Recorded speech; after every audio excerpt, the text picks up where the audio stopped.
नमस्कार दोस्तों, ज्ञानराही तरुण अकादमी के इस यूट्यूब चैनल पर आपका स्वागत है।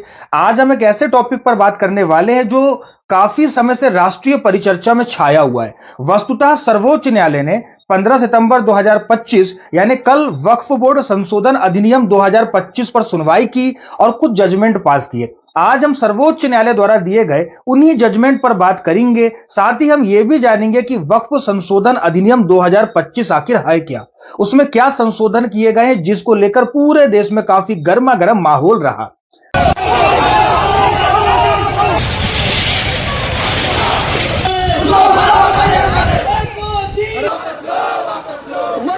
सबसे पहले जानते हैं कि आखिर वक्फ बोर्ड अधिनियम क्या है।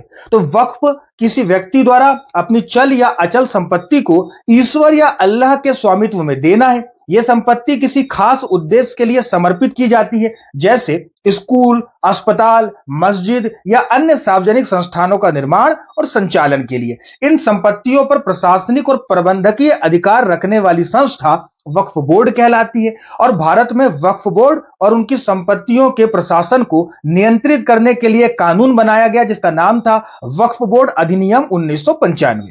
दूसरा सवाल यह उठता है कि आखिर वक्फ बोर्ड संशोधन अधिनियम लाने की आवश्यकता क्यों पड़ी।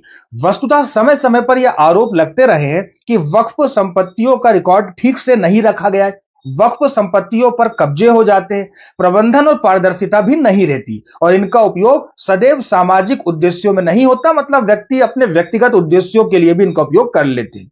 इसलिए केंद्र सरकार का दावा है कि इन सभी खामियों को दूर करने के लिए वक्फ बोर्ड संशोधन अधिनियम 2025 लाया गया है, जो वक्फ बोर्ड संपत्तियों के दुरुपयोग को रोकने, प्रबंधक की जवाबदेही बढ़ाने और वक्फ बोर्ड में पारदर्शिता लाने तथा कानून को आधुनिक परिस्थितियों के अनुरूप बनाने के लिए आवश्यक है।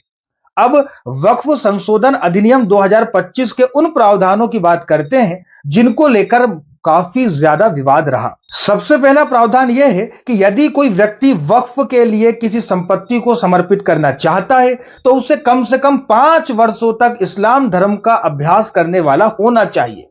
दूसरा प्रावधान है मुस्लिम समाज के विभिन्न संप्रदायों जैसे बोहरा, सिया आदि को भी वक्फ बोर्डों में प्रतिनिधित्व मिलना चाहिए। साथ ही महिलाओं को भी बोर्ड में जगह दी जानी चाहिए।